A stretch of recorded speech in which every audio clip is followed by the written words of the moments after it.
गाथा अस्तित्वाची शौर्याची पराक्रमाची या मातीमधल्या कणाकणातील मौल्यवान रत्नांची या मातीमधल्या कणाकणातील मौल्यवान रत्नांची कर्तृत्व इथे गगनाला भिडे परिमोल जाणून ठेवू व्यक्तिविशेष। नमस्कार, रेडिओ MPSC गुरुमध्ये मी RJ प्राजक्ता सगळ्यांचे स्वागत करते आजच्या व्यक्तिविशेष या सत्रामध्ये।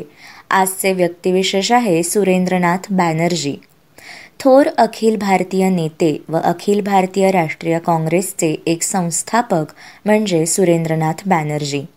त्यांचा जन्म 10 नोव्हेंबर 1848 मध्ये कलकत्ता येथे झाला। त्यांचे वडील दुर्गाचरण हे डॉक्टर होते। सुरेंद्रनाथांचे प्राथमिक व उच्च शिक्षण कलकत्त्यातच झाले। 1868 मध्ये BA झाल्यानंतर इंग्लंडला जाऊन ते ICS परीक्षा 1869 साली उत्तीर्ण झाले। भारतात परतल्यावर त्यांची सहाय्यक दंडाधिकारी म्हणून सिल्हेटला नियुक्ती झाली, पण त्यांच्या प्रशासनातील किरकोळ चुकांचा बाऊ करून ब्रिटिश सरकारने त्यांना 1874 मध्ये नोकरीवरून काढले। त्याविरुद्ध त्यांनी इंग्लंडमध्ये जाऊन इंडिया ऑफिसकडे दाद मागण्याचा प्रयत्न केला, पण तो निष्फळ ठरला। त्यांना बार ॲट लॉच्या परीक्षेसही परवानगी नाकारण्यात आली। इंग्लंडमधील मुक्कामात एडमंड बर्फ, जुसेप्पे मॅझिनी यांच्या विचारांचा प्रभाव त्यांच्यावर पडला। ब्रिटिश राज्यकर्त्यांच्या अशा अन्याय्य धोरणामुळेच त्यांच्या विरुद्ध जनमत जागृत करण्याची त्यांनी 1875 मध्ये चळवळ हाती घेतली। कलकत्त्यातील मेट्रोपॉलिटन इन्स्टिट्यूशन म्हणजेच विद्यमान विद्यासागर महाविद्यालयात यामध्ये ते सुरुवातीला इंग्रजी विषयाचे अध्यापक होते। नंतर काही दिवस ते फ्री चर्च कॉलेजमध्ये होते।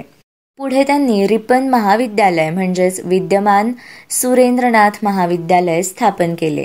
तेथेच अध्यापक म्हणून त्यांनी सुमारे 37 वर्षे घालवली, तरी राजकारणापासून ते अलिप्त नव्हते। जनजागृतीसाठी त्यांनी बेंगॉली हे इंग्रजी वृत्तपत्र 1878 मध्ये काढले।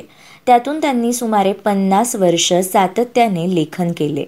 शिखांचा इतिहास तसेच भारतीय एकात्मता यांसारखे विषय हाताळून राष्ट्रीय जागृती करण्याचा त्यांनी प्रयत्न केला।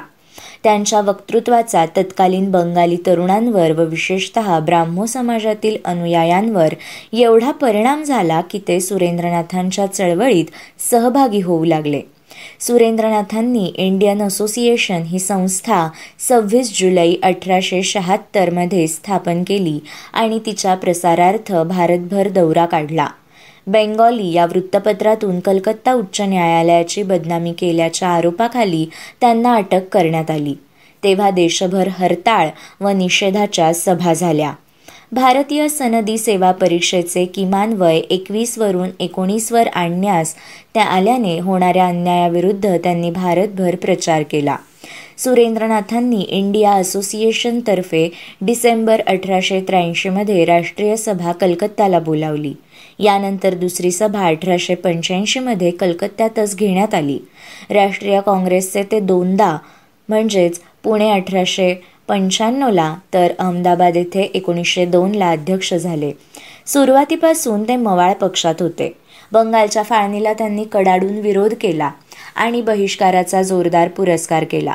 सुरेंद्रनाथांना लोकमान्य टिळकांचा जहालवाद किंवा गांधींचा असहकार हे दोन्ही मार्ग मान्य नव्हते। द्विदल राज्यपद्धती असलेल्या बंगालच्या विधिमंडळावर त्यांची 1921 साली नियुक्ती झाली व लवकरच त्यांना ब्रिटिश सरकारने नाईट हा किताब बहाल केला। 1921 ते 23 दरम्यान त्यांची स्थानिक स्वराज्य मंत्री म्हणून नियुक्ती करण्यात आली। अखेरच्या दिवसात त्यांची लोकप्रियता कमी झाली। बराकपूर येथे त्यांचे निधन झाले। सुरेंद्रनाथांनी स्फुटलेखन बेंगॉली या इंग्रजी वृत्तपत्रातून केले।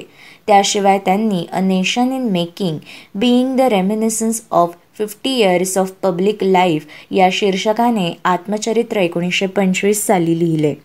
सुरेंद्रनाथांनी भारतात विशेषतः बंगालमध्ये राष्ट्रवाद जागृत केला आणि आपल्या अस्खलित वक्तृत्वाने त्याचा देशभर प्रसार केला.